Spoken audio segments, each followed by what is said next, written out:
Kinachoendelea: vita ya Urusi dhidi ya Ukraine. Vita vya Urusi dhidi ya Ukraine vinaendelea kushika hatamu au kushika kasi, na hatua kwa hatua naendelea kukujuza upate nafasi ya kuendelea kufahamu zaidi yale ambayo yanaendelea. Na miongoni mwa taarifa nilizoko nazo ni pamoja na wanajeshi wa Urusi wamekomboa eneo la Novonikolayevka katika mkoa wa Donetsk katika siku iliyopita kwenye operation maalum ya kijeshi nchini Ukraine. Wizara ya Ulinzi ya Urusi imeripoti Alhamisi. Wanasema vitengo vya kituo cha vita viliingia ndani ya ulinzi wa adui na kukomboa makazi ya Novonikolayevka katika Jamhuri ya Watu Donetsk. Na katika habari ya kusikitisha ni kwamba jeshi la Ukraine limepoteza takriban wanajeshi 1365 katika vita na vikosi vya Urusi kwenye maeneo yote ya mstari wa mbele katika muda wa saa 24 zilizopita, kulingana na data kuhusu operation maalum ya kijeshi nchini Ukraine iliyotolewa na Wizara ya Ulinzi ya Urusi. Takwimu za hivi punde zinaonyesha kuwa jeshi la Ukraine lilipoteza zaidi ya wanajeshi 220. Vile Rais wa taifa la Urusi Vladimir Putin anathamini nia ya kiongozi wa Marekani Donald Trump kusaidia katika kutatua mzozo wa Urusi na Ukraine. Msemaji wa Rais Dmitry Peskov anasema kwenye mahojiano na RBC. Rais Putin anashukuru kwa dhati utayari wa Trump kusaidia kutafuta suluhu la mgogoro huu unaoendelea. Pamoja na juhudi ambazo yeye na timu yake wanafanya, usaidizi huu ni muhimu sana, Peskov alisisitiza. Kuhusu matamshi ya awali ya Trump ambapo alidai kuwa angeweza kumaliza mzozo wa Ukraine ndani ya siku moja, Peskov alifafanua kuwa kauli hizi kwa kiasi kikubwa zilikuwa za kitamathali, akibainisha kuwa Trump mwenyewe alikiri hivyo. Msemaji wa Kremlin alisema kwamba wakati kiongozi wa Amerika anachunguza kwa undani, anaanza kuelewa ugumu wa swala hilo. Anatambua kuwa haya sio makabiliano ya uwanja wa vita. Peskov alielezea, anashughulikia sababu za msingi za mzozo huo. Sababu hizi ni kubwa na zinaenea zaidi ya Ukraine yenyewe, iliyokita mizizi katika safu pana ya matatizo yanayotokana na upanuzi wa NATO, sera za awali za tawala za Marekani na hali ya jumla iliyoainishwa na kupuuzwa na kutotaka kutambua maslahi halali ya Urusi, aliongeza. Vilevile msemaji wa Kremlin Dmitry Peskov amesema ukweli kwamba wanajeshi wengi vijana waliojeruhiwa walipata fursa ya kurejea nyumbani na matokeo muhimu sana ya mazungumzo na Ukraine. Duru mbili zilifanyika, kazi kubwa ilifanyika, na muhimu zaidi kuna matokeo muhimu sana ya kibinadamu ya makubaliano ambayo yalifikiwa huko Istanbul. Operation ya Ukraine imethibitisha faida za silaha za Urusi dhidi ya zile za Magharibi.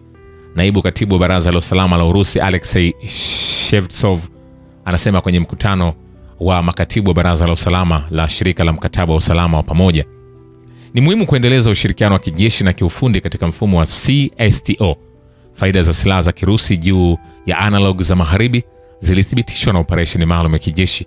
Maamuzi ya kuandaa vikosi vya silaha yanapaswa kufanywa kwa usawa kwa misingi ya kijeshi badala mantiki ya kisiasa. Ninakualika ujue uwezo wa jeshi la Urusi la viwanda na utaratibu wa kisasa wa kijeshi na mafunzo ya kisasa ya kijeshi katika utaratibu wa kisasa wa kijeshi. Silaha za hivi punde hazina maana bila wafanyakazi waliofunzwa ipasavyo. Tuko tayari kushiriki na washirika uzoefu wetu na uboreshaji uliopatikana katika operation maalum ya kijeshi. Vilevile uwezekano wa mzozo wa kijeshi kuenea hadi Ulaya hauwezi kuzuiwa, lakini kuendelea kwa silaha na vifaa vya Ukraine kunawezekana zaidi. Gavana mkuu wa Kherson Vladimir Saldo anasema katika kongamano la kiuchumi la kimataifa la St. Petersburg, ni kwambie hivi, hatujamaliza. Hivi ni vile ambavyo vinaendelea kwenye vita vya Urusi dhidi ya Ukraine. Najua kwa asilimia kubwa wengi wanadhani kwa sababu ya vita vya Israeli na Iran basi kama vita vya Urusi na Ukraine vimemalizika, lakini kwambie bado ngoma ni mbichi. Jeshi la Ukraine limeshambulia eneo la mpakani mwa Urusi la Belgorod kwa ndege zisizo na rubani 66 kwenye saa 24 zilizopita na kwa jeruhi raia watatu, Gavana Vyacheslav Gladkov anasema kupitia Telegram. Hayo yakiandikwa, maisha ya raia yanajumuisha hasara kubwa zaidi katika mkoa wa Kherson kwenye mzozo na Ukraine.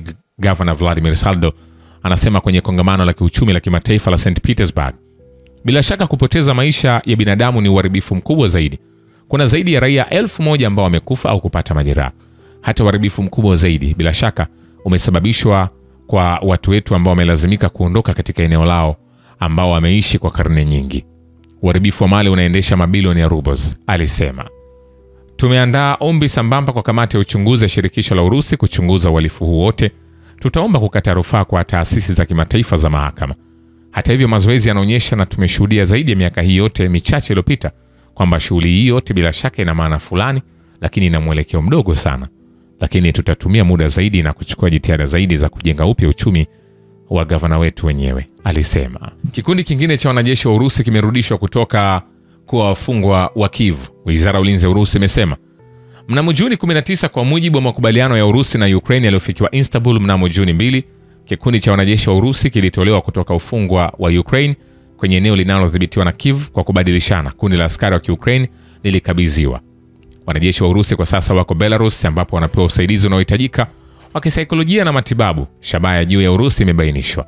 Wote watapelekwa shirikisho la Urusi kwa matibabu na uponyeshwaji wa majeraha yao.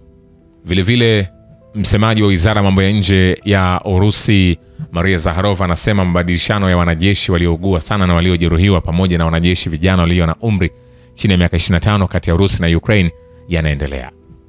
Anasema Urusi karibu imekamilisha utekelezaji wa kifurushi cha kibinadamu cha makubaliano yaliyofikiwa wakati wa duru ya pili ya mazungumzo ya moja kwa moja na Ukraine huko Istanbul mnamo Juni 2.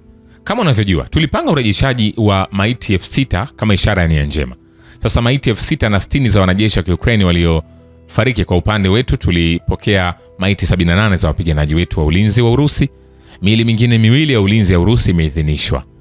Kwa upande wa Ukraine, Zakharova alisema katika mkutano huo, mabadilishano ya usawa ya wagonjwa mahututi na waliojeruhiwa pamoja na askari vijana chini ya umri wa miaka 25 yanaendelea. Nitawakumbusha, yote haya ni mipango ya Urusi. Mchakato unaendelea katika hatua kadhaa na angalau watu 1,000 wanatarajiwa kurejea nyumbani kutoka kila upande. Vile Rosatom imehamisha sehemu ya wafanyakazi wake kutoka kwenye kinu cha nyuklia cha Bushehr ya Iran ambao walikuwa kwenye safari za kikazi huko.